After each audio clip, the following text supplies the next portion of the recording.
On June 2, 2012, DGP, the Center for Design and Geopolitics, held its second annual conference. Entitled Designing Geopolitics 2, it was held in the Black Box Theater of Cal-IT 2, the California Institute for Telecommunications and Information Technology in La Jolla, on the campus of the University of California at San Diego. All right, I'm going to take the prerogative of the first volley here and to get right to it. One of the things that Larry's presentation made very clear to me is particularly in terms of the relationship between the growth of Moore's law and of the cost of genome sequencing is that the data that we will be talking about as populating the cloud, the content data of this as well, will be information about life itself, be information about living things, people, ecosystems, plants, animals, and so forth in this as well. Right? So, and that there seems to be something about that biological last instance of where the cloud is going that would suggest a range of other deep historical precedents about the relationship between the governance of life and the kinds of governmentalities that might emerge from this, right? So all of Foucault comes back again in ways that may not have been, we sort of anticipated here as well. Let me go right to the question of what comes next.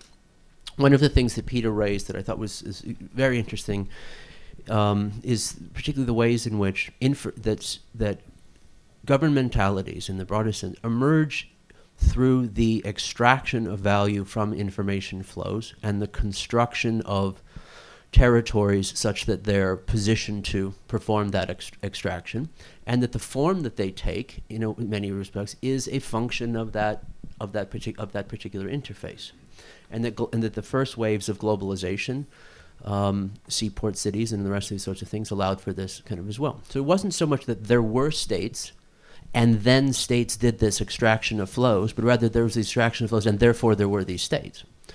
So the question we would be asking, and I just want to say, is not so much we have states as we understand them, and then there's the question of what they will do in the short term to manage these situations, but it's also the question of these are the situations by which value is extracted from information flows, and the question of what are the forms of governmentality that will emerge from them, which would include probably many of the players that we're familiar with, that have teams in the World Cup and the Olympics, and they will include other kinds of players as well, including whatever the non-governmental agencies, quasi-governmental agencies that constitute these, what did you call them, quasi-taxation systems, right?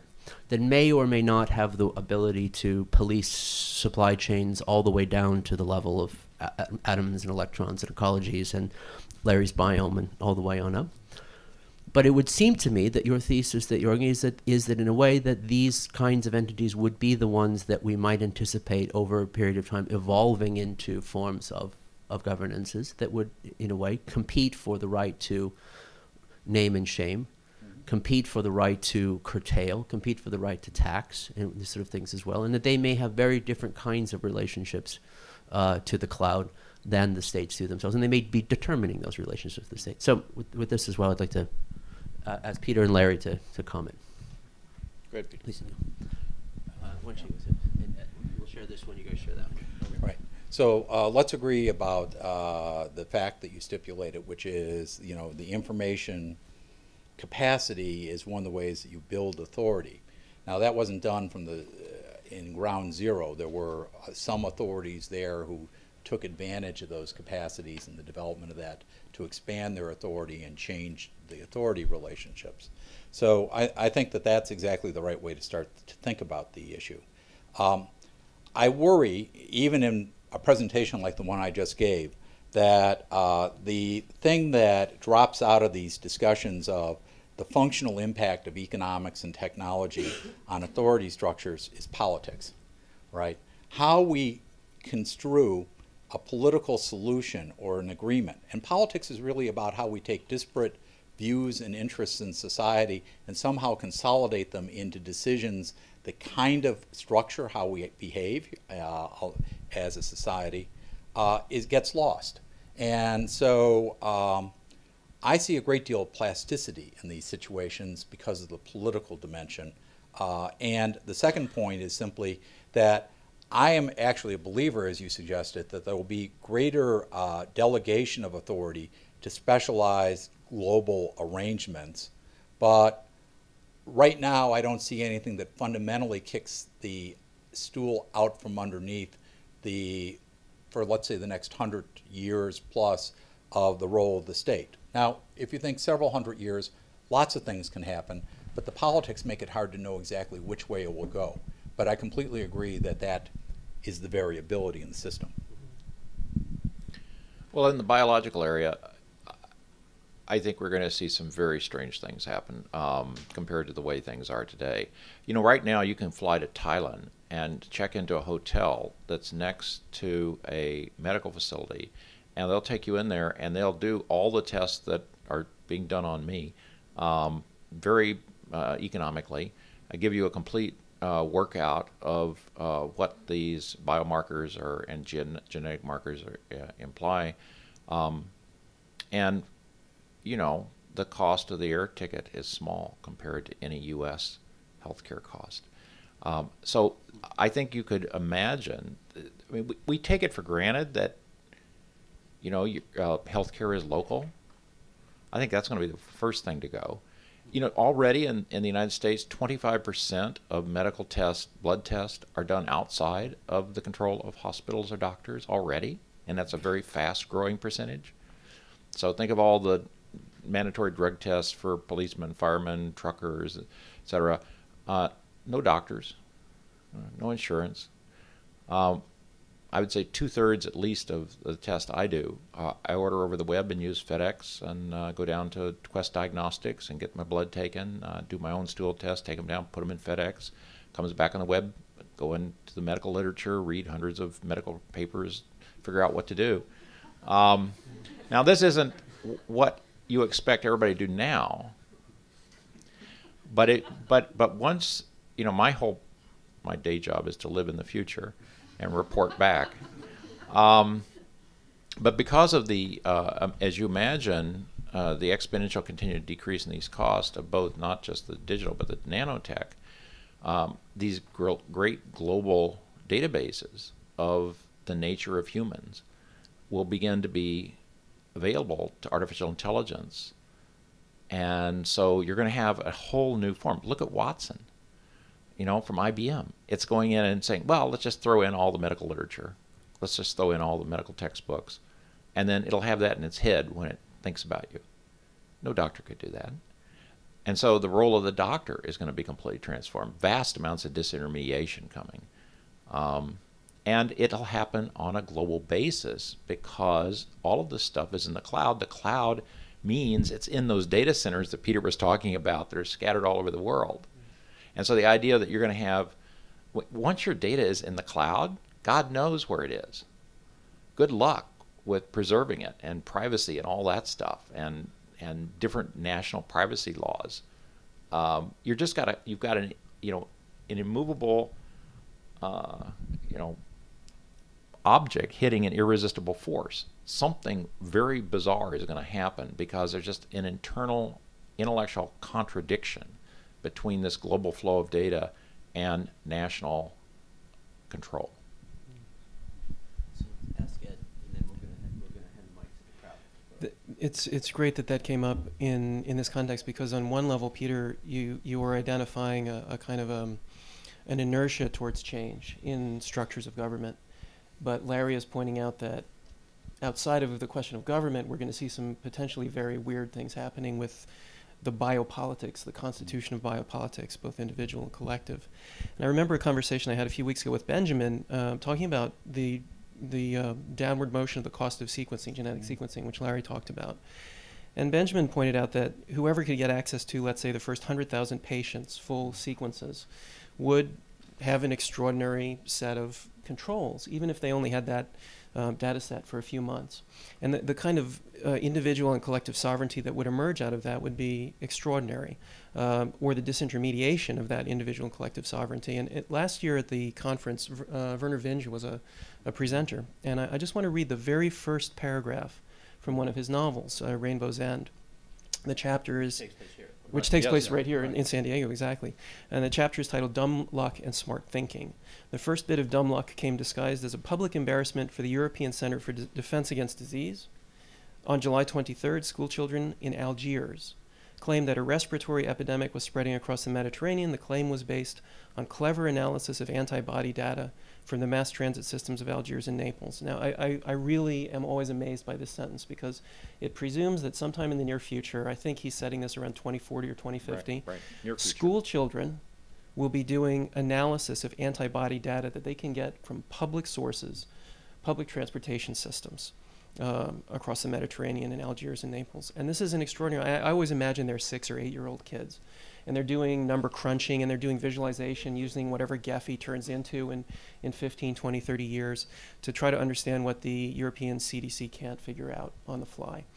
Now, this seems like a very believable future, and I know that people like Usman and the work that he's doing around Internet of Things and the extension of Patchbane to COSM is right at the center of these kinds of flows of information from people on the ground. It seems like this is the kind of disruptive force that governments face, and it's just coming from a place that's operating at such a speed that I wonder how the structures that are in place can accommodate those kinds of transformations. So could I just use this as a quick thought experiment? So Larry's point about the disintermediation is exactly the point I was making with trade and tasks. We're going to see this continuous change in the structures of how we add value to things for the exact reasons that Larry is pointing out. And that does have profound effects on the structure of production and wealth around the world. That does have political implications. But, you know, we've gone through lots of technological revolutions, and the one thing that has not happened is a granting of the major degree of political authority to disembodied experts or collectives, right? People want accountability in some form and structure and political authority is held accountable in some form. So to me, the first step, and you can choose your time scale for this, right, is that we will see governments do things like with Larry's example or your example in Morocco, working with these new capabilities to establish new protocols for saying that findings off the web from the school children can be vetted and discussed and decide whether public health services are responding. We will see new types of ways of allowing for the medical testing and procedures in Thailand to be certified by various types of authorities. That's what's going on today. And whether in the end that leads to more EU type arrangements where you see some degree of delegation of sovereignty to a more centralized area, or to devolving authority to more local areas for allowing greater texture, those are open questions.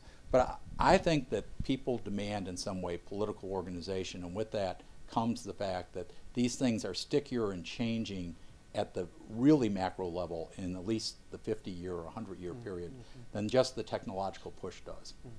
But there is a difference, though, I mean, between ultimate sovereign authority and the secular state.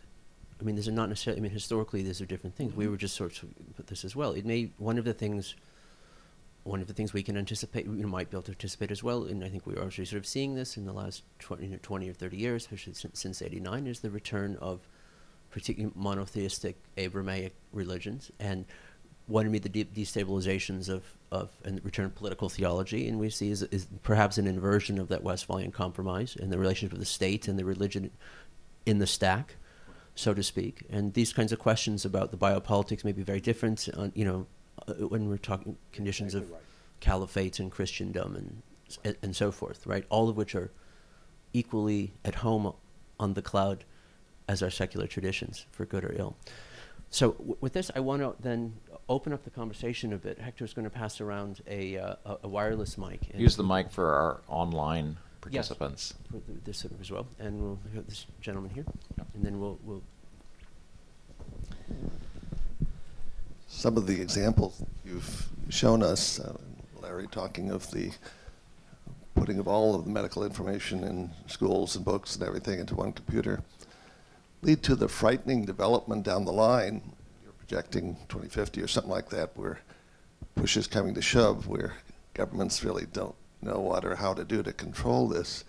Artificial intelligence is moving so fast that the machines may be controlling us if we're not careful.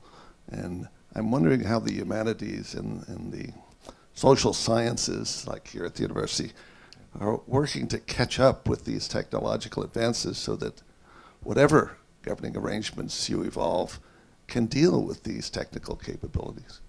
So this is why Cal IT 2, 11 years ago, built the digital arts directly into this building. The whole first floor on this side is the Center for Research and Computing the Arts. And the other thing is that UCSD is one of these wonderful places that has science fiction writers like Kim Stanley Robinson, Werner Vinge, and others that have emerged, David Brin. These are the people who see over the horizon. And I mean, if you go down to our gallery here, we've got Drones at Home, which is following the logic of where these remotely controlled vehicles, when anybody can have these things, what happens? And so Cal IT 2 in particular, I have tried to bring in people who are whose day job is criticism, is thinking of you'll see Lev Manovich later, globally known thinker of new media. This is woven into our science engineering culture here, because these, whether it's dystopic or positive about the future, we need to have as wide a range of options, because the kind of thing that Peter was talking about, we just don't know how this is going to work. And these are such powerful forces, as Benjamin is saying, and unprecedentedly powerful. I don't think any of you really know what's going on behind the scenes in the cloud.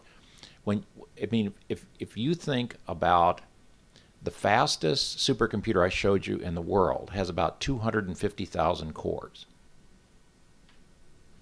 Okay? It's running at about the rate of your human brain, a petaflop. Now imagine, by 2020, not 250,000 cores, but 1 billion cores. This is what Ray Kurzweil has been talking about with the age of spiritual machines and so forth. And if we don't understand that, you can't talk about 50 years from now, you can't talk about 100 years from now as if you're projecting from the past.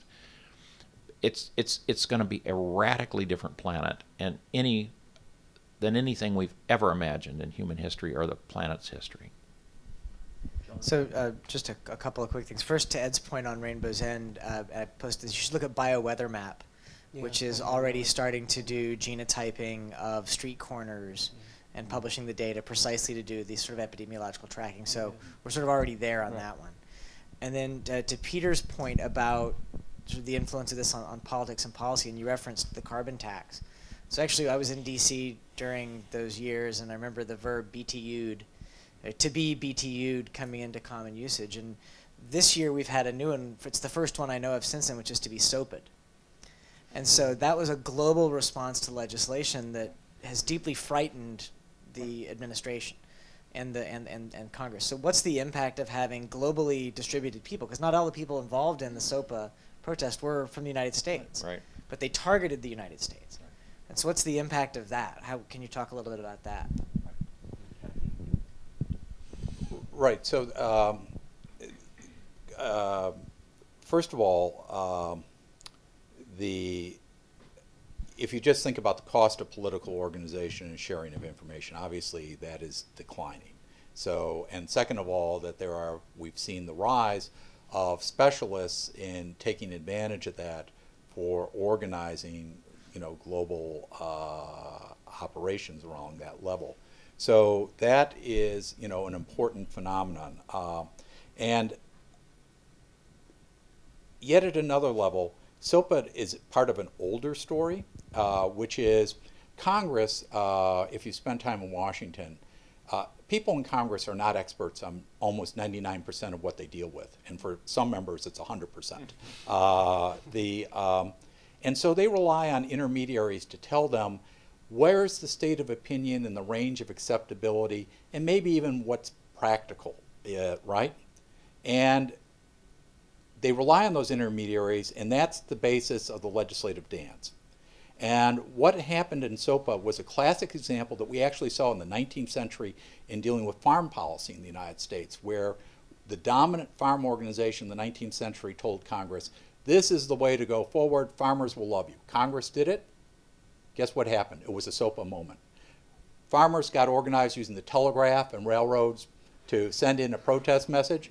Next thing you knew, Congress wouldn't meet with the lobbyists from that organization, right? And SOPA was that message, that there is a constituency with expertise that was not being filtered by the established mechanisms. That constituency had global input because it's in fact a global market, and Congress had been badly served. And suddenly you find people like the Motion Picture Association scrambling going, what the hell are we going to do next? Because they don't believe we're now the proper intermediary.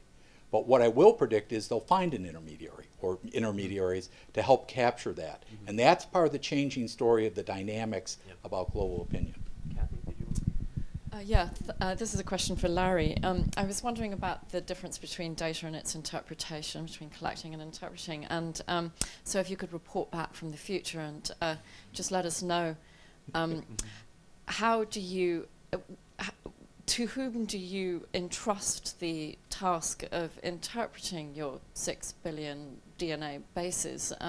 Presumably this constitutes some kind of landing point, some sort of bottleneck in which new forms of authority will coalesce that are different from this very devolved and distributed data collection process.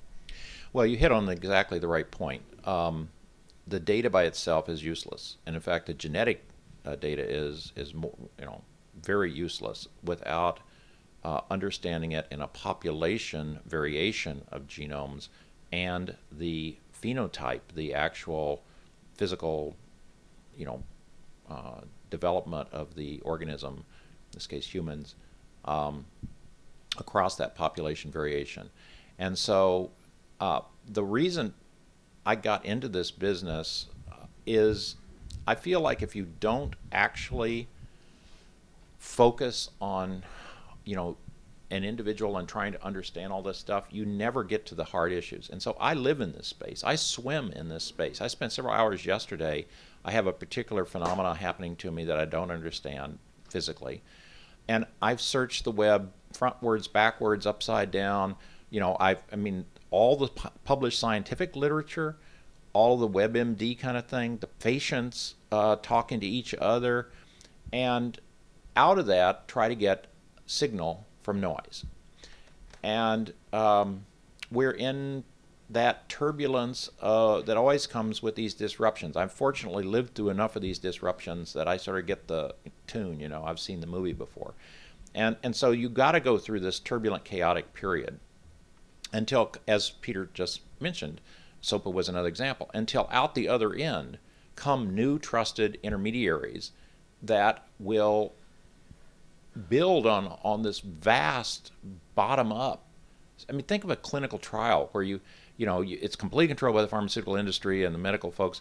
You've got these people in there. They get a result that the FDA approves, and then hundreds of millions of people, not thousands or tens of thousands, start taking this drug. Well, guess what? They report on the symptoms.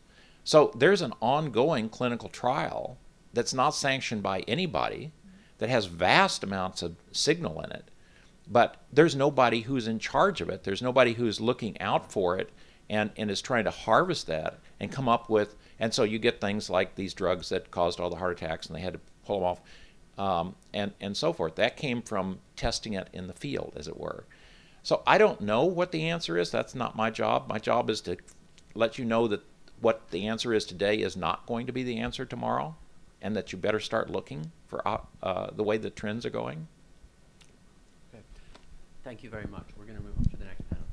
Thank you. We'll get you next time. Thank you so much, Peter.